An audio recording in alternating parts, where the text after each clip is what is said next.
Hi everybody, Mr. Hudson here. Missed you again, so I thought I would come out with a little video for the second part of section 7.5, which we started today in class, or yesterday, depends on when you're watching this, or listening to this, whatever you want to call that. But we're going to cover the second part of section 7.5 so we can try to keep on track with some things.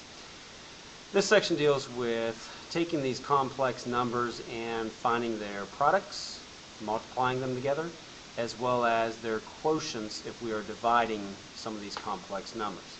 Now you see a lot of information that's written here. Basically what this is saying is if you have two different complex numbers, z sub 1 and z sub 2, where if you notice these are actually given in the polar form.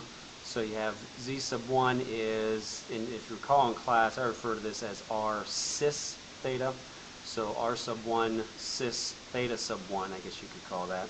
And then z sub 2 is r sub 2 cis theta sub 2. If you were to multiply these two together, okay, so this is when you're multiplying two polar complex numbers, then what you do is you take the r values, you multiply the r values, and then you add the angles together. You take theta sub 1 plus theta sub 2, and that finds the product of these two.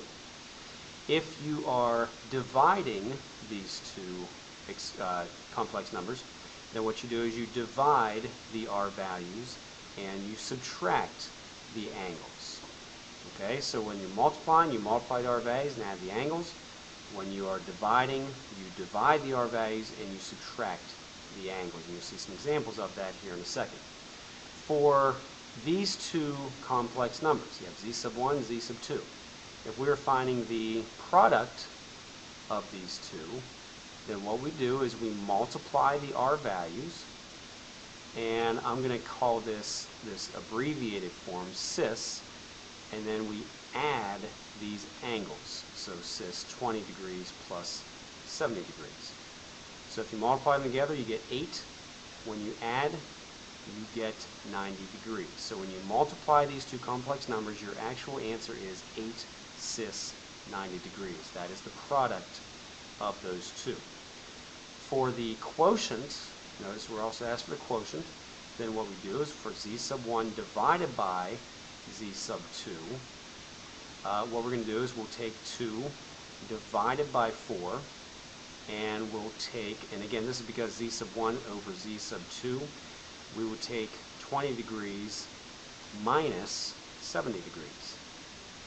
So we get 1/2, 2 divided by 4 is 1/2, cis negative 50 degrees. And that's how we divide those. Now we can extend this if we are taking an exponent. For example, if you have z here and you have this in polar form and you're taking z to some power like the third, fourth, fifth, any kind of power, the n represents what exponent you're taking that to. Then what you do is whatever exponent you're taking that to, you take the r value to that power. And the angle that's in here, now this could be cis here, but you would take the angle and you multiply it by that n value. And I'll show you a couple examples of that. For example, if we have z is negative 1 plus I, we're going to find z to the 8th power. In other words, we're going to take negative 1 plus I to the 8th power. Now in order to do that, we could FOIL that out 8 times. That would be quite the pain. So rather than doing that, this formula, which is, by the way, is called de Moivre's theorem, he's French, that's what this is right here. It's what's called de Moivre's theorem. Okay, so you will hear me refer to that. But in order to do that, this has to be in polar form. So what I need to do is what we did with the first part of that, convert this negative 1 plus I to a polar form, as in r cis theta. Okay? If you do that, use the same skills of what you did before, what you'll get is the r value will be radical 2, and the angle, since this is on the coordinate negative 1, 1, that will be right here, I believe the angle there will be 135 degrees. Again, use the skills that we learned in the last the first part of this section to find r and theta. Okay, use an inverse tangent to find theta here and then determine which quadrant that's in.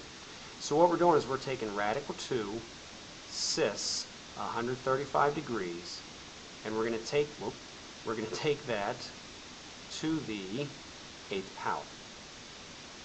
Okay? So if I take radical 2 to the 8th power, now I'm going to cheat here. Okay? I'm going to take radical 2 and I'm going to take that to the 8th power. That gives me 16. Okay?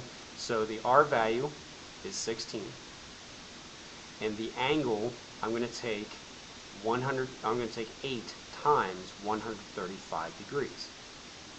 And 8 times 135 degrees, let's do that real quick here, 8 times 135, that is 1080 degrees. So this will be 16 cis 1080 degrees. Now one thing here though, it says to express this in the rectangular form.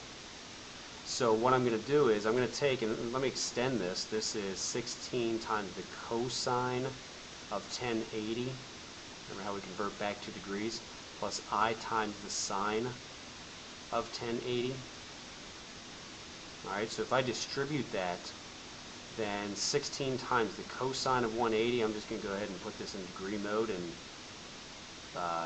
just work it out here. If I take 16 times the cosine of 1080, then I get 16. That is 16. If I take 16 times the sine of 180, then there's 16 sine, or not 180, but 1080, then I would get 0. So that's 16 plus 0i, which is also just 16. So my answer, after all that, is 16. If I take negative 1 plus I, if I would have FOILed that out 8 times, that would have given me an answer of 16. Okay, for the sake of time, I'm just going to go ahead and I'll do this the same way here. So, I'm going to go to what we call finding the roots of some of these complex numbers. Okay, and we can kind of use de Moivre's theorem to do that as well. If you're taking, now this is going to look crazy to you, but don't worry, it's not as bad as it looks. If we're going to find the nth roots of a complex number, for example, if we have this complex number of r cis theta, then before, if we had the power, like r to the nth power, we took r to the nth power. But here we're taking the root of something. Now don't forget, if you're taking the square root of 25, that's the same as 25 to the 1/2 power. So whatever the root is that we're taking, that's what this n value is. So if you have the square root, this would be r to the 1/2. And notice here that you're taking now, and before we were multiplying n by theta. Now when we're finding a root, we actually take theta and we divide that by n. Now I know there's a lot of fancy stuff with this. Don't get too caught up with that. I'll explain that here in a few minutes. So, if I want to find the 3 cubed roots, notice that there are 3 cubed roots. If we were to find the 4th roots, there would be 4. If we were to find the square roots, there would be 2. So we're finding the 3 cubed roots of negative 1 minus I. Now, like the one last time, we can only do all this fancy stuff if this is in polar form. So the first thing I'm going to do is I'm going to express this negative 1 minus I into its polar form with that r cis theta. Okay, the r value again would actually be radical 2. Use the Pythagorean theorem, negative 1 squared plus negative 1 squared. The angle that would be there would be, I'll just rewrite this, negative 1 would be down here. That's that 45-degree reference angle, so that angle would be 225 degrees. Okay? In order to find the cubed roots, what we do is we take this r value to the 1/3 power. Now that doesn't go to anything, like a whole number or anything like that, so we just leave that alone. So it's radical 2 to the 1/3 cis, I really didn't need these parentheses, and then this time we take the 225 and we divide that by 3. Okay, so that gives us radical 2 to the 1/3 cis. 225 divided by 3 would be 75 degrees. Now, as I mentioned, there are 3 of these. So I'm going to label these. Well, I don't want to label them. I'm just going to say, okay, these are the values. We have radical 2 to the 1/3 cis 75 degrees. Now there are two more. The other two are still going to be radical 2 to the 1/3 cis something, and what's going to change are the angles. How we find these other angles is we actually just find an equal number of angles split amongst the entire circle. And here's what I mean by that.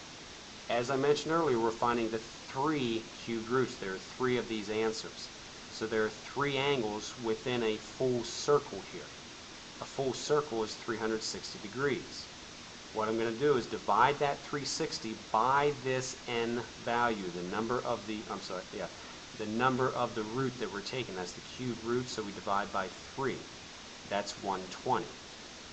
What that 120 represents, you may have to play this over again, but what that 120 represents is the difference between those 3 angles. So if the first angle was 75 degrees, we take 75 plus 120, we get 195. So my second answer is 195 degrees. I'm going to take that 195 and add 120 again, and I get 315. So 315 degrees goes with my third answer, and these are the 3 cubed roots. Again, notice that when we had cubed roots, if this were the square roots, there would be 2 answers. If it were the 4th roots, there would be 4 answers. This was the 3 cubed roots. Cubed roots mean third power or third root, so that means there are 3 answers. Okay? That's okay. So we could go on and do this one as well. I'm actually going to just go ahead and cut this short and give you this assignment. There's your assignment.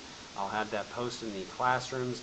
If you are watching this, it's because you're having a snow day. So grab yourself some hot chocolate and enjoy. Have a great day.